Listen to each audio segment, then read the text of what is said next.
This line graph presents two regional variations in the population of the world for the years 1750 to 2000.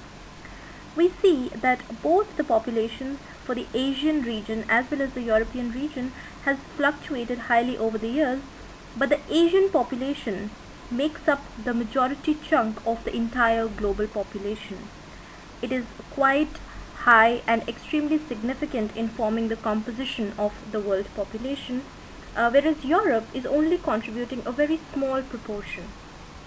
So from this answer, this sample answer, you must be thinking, oh, she skipped so much and she just said something very different, right? It's actually not different, one, okay? It's the focus on implications. Point number two, meaningful sentences. You have to convert the image or the data into meaningful sentences. You don't have to regurgitate, you don't have to repeat the data as it is. Oh, this is that number. Oh, in this year, this was the number, and in this year that was. You're not reading out the data. You're not a data reader. Okay, you are a speaker of English.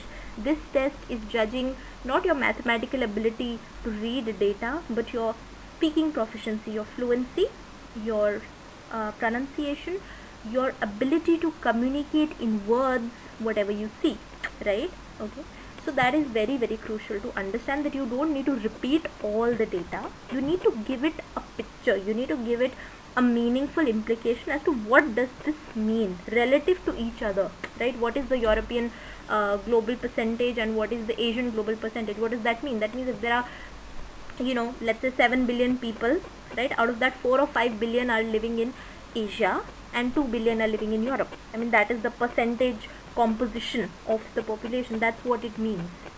So you have to think of what it means, and you have to practice all these graphs in advance, because in the test you will not be able to figure it out instantly if you're not already familiar with it, right? So there is a set of around 100 images which covers extensively all the question types that have appeared on the paper. Okay, those are common. I mean, the numbers will differ, but the topics, the how they look, everything is going to be very, very similar. So make sure that you go through all the 100 images and you don't miss out on anything, whether it is flowcharts, tables, pie charts, bar graphs, maps, whatever it is, right?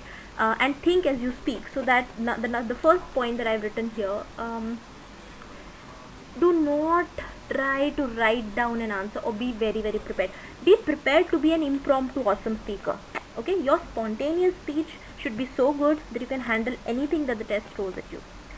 Don't think that I will have time to understand the graph, analyze the graph, convert it into sentences and then start speaking. No, that will be like too much, right? If you saw my answer, you would have seen that I went slow enough that I could also actually look at the graph and understand it at the same time. So you have to develop that skill, that don't give yourself any preparation time when you're actually practicing. Make sure that you are doing it as an impromptu thing, so that in the test, the 25 seconds that you have, it's not like a shock for you that, oh, the recording has started, oh, what is happening, right? So you're not thrown off, right? Okay, so I hope these tips really, really help you. Please subscribe to the channel for more solved questions. Thank you for watching.